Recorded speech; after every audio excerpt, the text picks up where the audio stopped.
Buenas tardes, alumnos. De nuevo nos encontramos en nuestra clase de estadística, ¿sí?, dictada por la Universidad Privada de Iquitos. El tema que vamos a abarcar el día de hoy es nuestras tablas de frecuencia. ¿A qué hacen referencia estas tablas de frecuencia? Como habíamos visto en la última clase, nosotros estamos haciendo un levantamiento de información dependiendo del tipo de variable que vamos a utilizar. Normalmente, estas tablas de frecuencia se utilizan, como habíamos visto en la clase pasada, más para variables del tipo cuantitativo, sean estas discretas o continuas.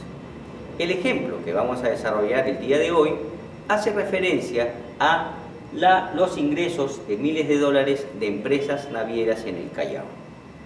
Vamos a ir desarrollando los tópicos paso a paso, bien detallados. Por ejemplo, acá tenemos nuestro cuadro. ¿Qué es lo que tenemos que hacer primero?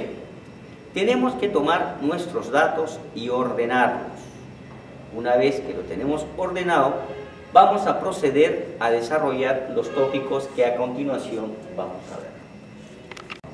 Nuestro ejemplo hace referencia al ingreso en miles de dólares en empresas navieras del Callao.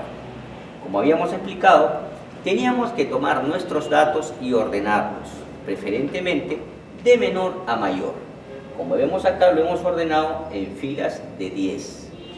Cada uno de estos valores va a representar miles de dólares. Por ejemplo, en este caso serían 10.000, 11.000, 12.000 y así sucesivamente.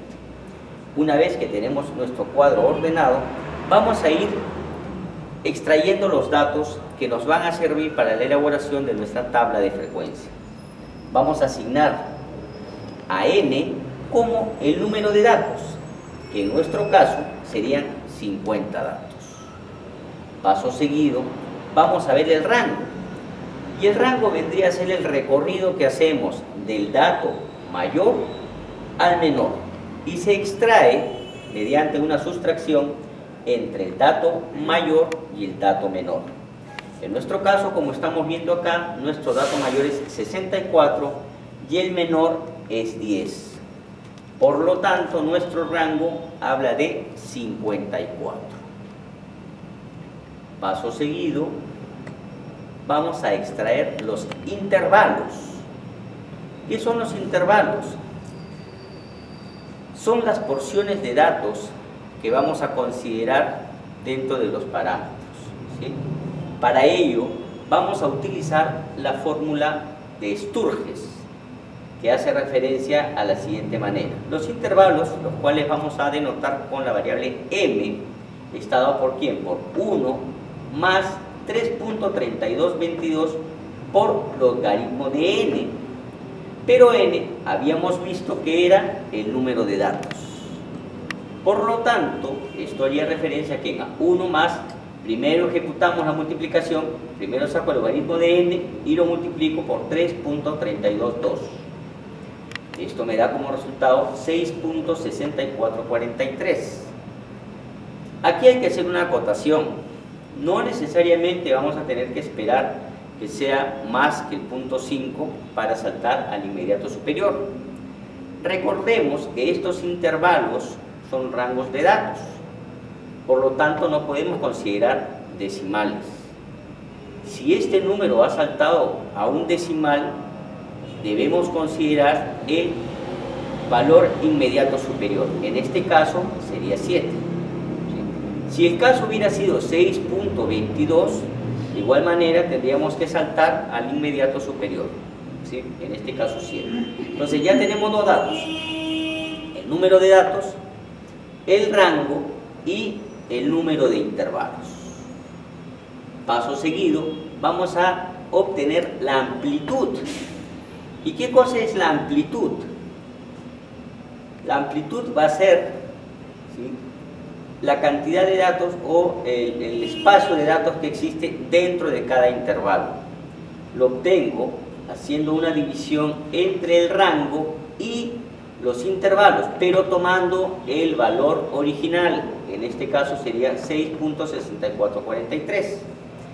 Mi rango es 54, el intervalo es 6.6443 y obtengo 8.12. De todas maneras, acá sí tengo que tomar el valor exacto, en este caso 8, ¿sí? 8. Una vez que lo he obtenido, armo lo que llamamos la tabla de frecuencia, en la cual he de considerar mis intervalos. Aquí podemos hacer una pequeña aclaración. Si nos estamos dando cuenta, está empezando en 9, pero nuestro primer dato era 10. Acá no hay ningún problema. Para mejor hacer y entender claramente que nuestros datos están dentro de nuestros rangos, podemos restar 1 al valor mínimo y aumentarle 1 al valor máximo. No había problema, puesto que todos nuestros datos van a coincidir dentro de estos intervalos. ¿Para qué me servía la amplitud? Era el recorrido que iba a existir entre el límite inferior y el límite superior de cada rango. Como hemos empezado con 9 más su amplitud, que era 8, 17. Aquí hacemos la acotación, estamos empezando cerrado en 9, abierto en 9, perdón, cerrado en 17. Es decir, voy a considerar todos los datos que están de 9 hasta 17 inclusive. En el siguiente ya no tomaría 17 porque está abierto en 17, tendría que tomar el entero inmediato superior, en este caso sería 18 hasta 25 y así sucesivamente. Si caemos en cuenta, habíamos visto que la cantidad de intervalos era 7, lo mismo que estamos viendo acá. Vean ustedes, 1, 2, 3, 4, 5, 6, 7. Y nuestros datos, si nos damos cuenta, coinciden dentro de nuestros intervalos, pues el 10 estaría dentro de acá y el 64 coincide dentro de acá. En la siguiente columna estamos viendo lo que denotamos como Y sub I. La clase pasada habíamos visto que esto estaba asignado como la marca de clase. ¿Cómo obtengo la marca de clase? Es la semisuma del límite superior y el límite inferior de cada intervalo, entendiéndose como semisuma la suma de estos valores dividido entre 2. 17 y 9 daría 26, entre 2, 13.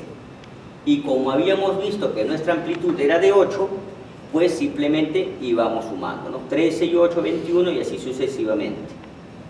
Después vamos a ver que esta columna de marca de clase nos va a servir para la elaboración de nuestro histograma.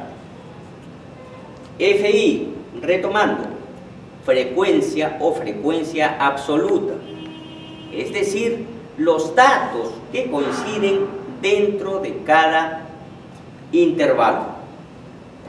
Contemos pues, acá tenemos que tomar los datos que van desde el 9 hasta el 17 inclusive. Vemos acá, no tenemos 9, pero tenemos 10 hasta el 15, porque ya el 18 ha pasado. Vemos 1, 2, 3, 4, 5, 6, 7. Nos preguntamos ahora la frecuencia absoluta o frecuencia. En este caso habíamos colocado para el primer intervalo el valor de 7. ¿Dónde sale este valor de 7? Vamos a revisar nuestra tabla, ¿sí? Y vemos que nuestro primer valor debería ser 9, pero 9 no existe. Tomamos el siguiente: 10, el 11, el 12, 13, 14, 14, 15 y 17. No existe 17, ya existe 18. Entonces solamente voy a contar los datos que están dentro de este intervalo. Por lo tanto, contaríamos acá un dato, 2, 3, 4, 5, 6, 7, que es el que coincide en nuestra tabla de frecuencia para el primer intervalo. De igual manera procedemos con el siguiente, pero ojo, ya hemos tomado acá hasta el 17, por lo tanto, como este esté abierto en 17, debo tomar, por tratarse de una variable cuantitativa discreta, el inmediato superior. Por lo tanto, en este caso tendríamos que tomar el 18. Entonces vamos a tener que tomar desde el 18 hasta el 25 inclusive. Veamos nuestro cuadro. Acá tenemos un 18. Contemos pues 1, 2, 3, 4, 5, 6, 7, 8, 9, hasta el 25 inclusive. Y es lo que vamos asignando en nuestra tabla de frecuencia. Vamos desarrollando esto sucesivamente. ¿Cómo sabemos que hemos tomado en cuenta todos los datos? Porque la sumatoria de nuestra frecuencia, ¿sí?, debe sumar la cantidad de datos, en este caso 50. Paso seguido, vamos a continuar con nuestra columna, que es la frecuencia relativa. Si recordamos nuestra clase pasada, la frecuencia relativa se obtenía del cociente de la frecuencia sobre el número de datos. Por lo tanto, esta frecuencia relativa nacería de dividir 7 entre 50. Quedaría 0.14. De igual manera continuamos con la siguiente frecuencia, sería 9 entre 50, 5 entre 50. ¿Cómo sé que he logrado el objetivo? ¿Por qué? Porque la suma de todas nuestras frecuencias relativas debe ser la unidad. Una vez logrado esto, pasamos a la siguiente columna, frecuencia acumulada. Como su nombre lo dice, debemos ir sumando las frecuencias. En este caso tenemos 7, 7. La siguiente sería 7 más 9, 16. 16 más la otra frecuencia, que en este caso es 5, 21, y así sucesivamente. Hasta que lleguemos al final de nuestro intervalo en el que vamos a ver nuestra cantidad de datos. La siguiente columna hace referencia ¿a quién? A la frecuencia relativa acumulada. Procedemos de igual manera. Tomamos nuestra frecuencia relativa y vamos sumando la frecuencia relativa siguiente. En este caso 0.14 más 0.18 da 0.32 más 0.10, 0.42, así sucesivamente hasta llegar al último intervalo, el cual debe ser sí o sí la unidad. No puede ser ni más ni menos. Si es que existiera una variación, tendríamos que revisar nuestros cálculos porque en algún momento podemos haber cometido un error. Una vez obtenido nuestro cuadro, ¿sí?, procedemos a graficar lo que llamamos el histograma, que es una representación gráfica de nuestra tabla de frecuencia. En el eje Y o en la parte horizontal hemos de consignar todos los intervalos y en el eje vertical o eje Y todas las frecuencias. Empezaremos entonces con el primero. Nuestro primer intervalo era de 9 a 17. Como es abierto en 9 y cerrado en 17, y abierto en 17 y cerrado en 25, es seguido, uno al costado del otro. Entonces, 9 y 17 nos dice que nuestra frecuencia es 7. Pues bien, vamos contando 1, 2, 3, 4, 5, 6, 7. Y cerramos nuestro gráfico. Y vamos continuando con todos nuestros intervalos, ¿sí? Y fíjense ustedes la figura que ha formado, ¿sí?, con sus altibajos. La pregunta viene ahora a responder: ¿para qué me servía la marca de clase? La marca de clase es el punto medio, ¿sí?, de nuestro intervalo y nos va a servir para aquí. Veamos, vamos marcando nuestra marca de clase en cada uno de nuestros intervalos, ¿sí? Y esto nos va a servir ¿para qué? Fijen por favor la atención acá, vean ustedes, hemos hecho todo en azul y aquí hay un gráfico en rojo que está cerrado, ¿sí?, y comienza a unir todas las marcas de clase. Este gráfico es el polígono de frecuencia, ¿sí?, en el que nos va a mostrar, ¿sí?, si se fijan ustedes, la tendencia de cómo están nuestros datos, ¿sí?, cómo están nuestros datos. Quiero que tomemos en cuenta lo siguiente. ¿Para qué nos ha servido estructurar nuestra tabla de frecuencia y después graficarla? Esto nos va a servir para la toma de decisiones.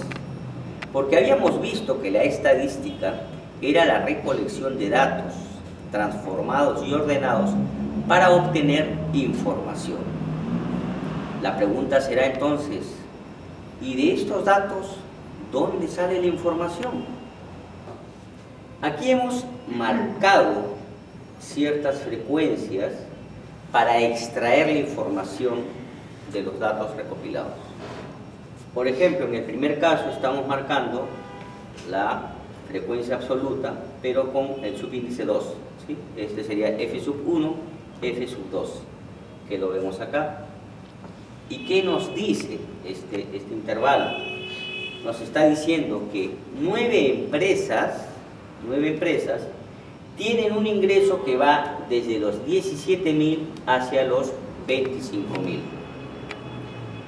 La siguiente columna, la que hace referencia a la frecuencia relativa, nos dice que, en este caso sería H sub 1, sub 2, sub 3, sub 4. Este H sub 4 nos dice qué cosa, que el 20% de las empresas, ¿sí? Acá está, esto está en decimales, pero lo convertimos a porcentaje, nos dice qué cosa, que el 20% de las empresas tienen unos ingresos que van desde los 33.000 hasta los 41.000. Seguimos con la columna de la frecuencia acumulada, en la cual estamos tomando el F mayúscula índice 6. Y nos dice qué cosa, que 44 empresas tienen un ingreso que van, como es acumulado, debo tomar el primer valor, desde 9 hasta 57. Es decir, que tenemos que 44 empresas tienen ingresos que van desde los 9.000 a los 57.000. Y por último, en la columna de la frecuencia relativa acumulada, hemos asignado la H subíndice 3, que hace referencia a este 42 en decimal, 0.42, que convertido a porcentaje es 42%, que nos dice que el 42% de las empresas tienen un ingreso que va desde 9, ¿sí? Desde 9 hasta 33, ¿sí?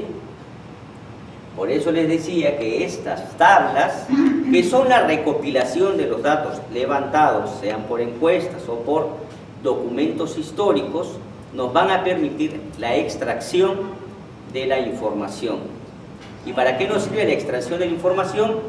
Para no la toma de decisiones, sino la correcta toma de decisiones, porque la estamos sustentando sobre los datos que hemos levantado.